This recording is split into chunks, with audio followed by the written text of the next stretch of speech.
Back in March, I brought you the controversy of the $4 billion offshore wind project that was slotted to bring renewable energy to shore near Portland in Western Victoria.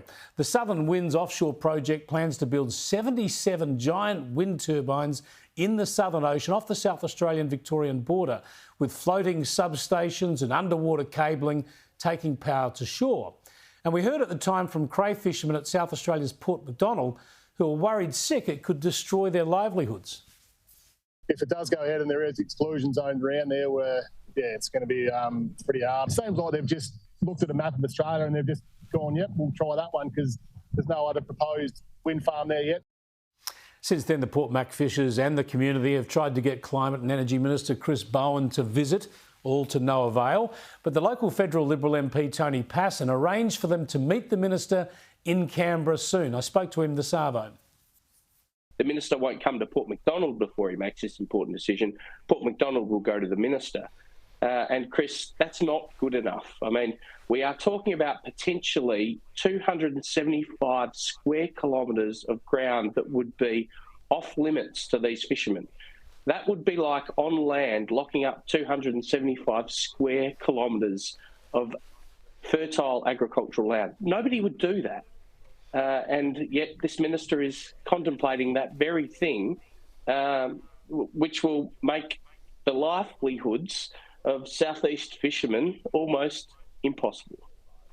This is symptomatic of problems and dilemmas occurring right around the country now, right? We've got wind turbine projects on land where people are worried about bushland being cleared. We've got resistance to offshore plans for wind off Newcastle and the Hunter River area in New South Wales. We've got concerns from farmers about transmission projects in Victoria and New South Wales.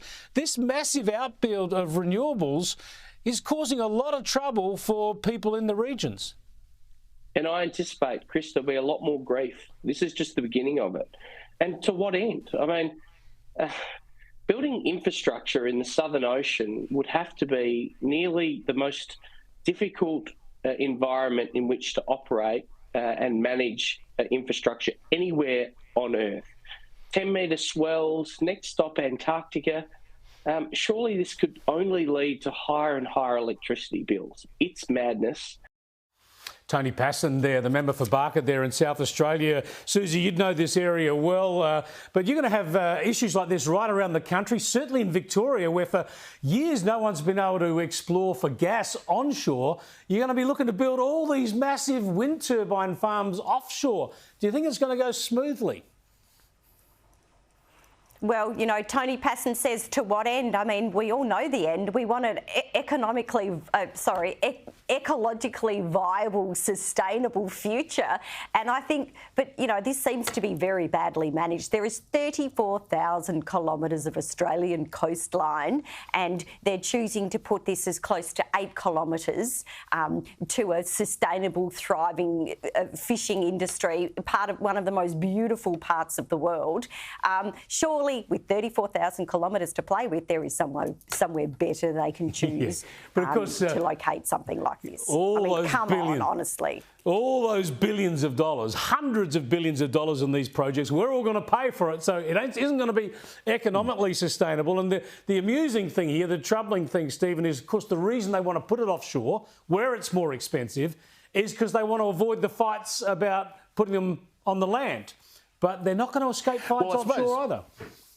No, I suppose the other thing is that the wind actually generally blows in the Southern Ocean. So I suppose if you're going to have wind turbines, you might as well have them somewhere where the wind blows. But look, the one thing Tony Passon would... They blow on the shoreline as well, right? They just don't want the arguments on the shoreline. They figure we'll put them 8 kilometres out to sea and no one will complain. Well, guess what? They're still going to complain. But it's the point of this is, and the one thing Tony Passon was wrong about is he said you'd never tie up this amount of arable farming land. Well, yes, they do with a lot of these solar farms that they do. You know, it's extraordinary. And the reality is there's no Greens voters where they put these things. That's the reason they're doing it. Yeah, I just want to see them put some of this stuff in Mosman or Toorak, some of these teal seats. That's where they need wind turbines and solar farms. I drove past a solar farm, that one just out of Canberra again the other day at Royalla, you know. They have signs pointing to it. The one that went broke, yeah. It's just so ugly. It's such a terrible, terrible thing to do to arable land.